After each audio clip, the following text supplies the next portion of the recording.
So the third story in this collection is called The Canary. It starts also very beautifully, but here, moment.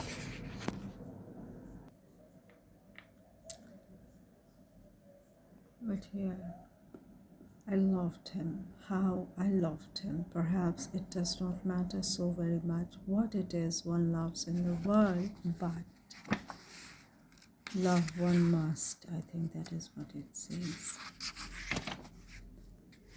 Love something one must.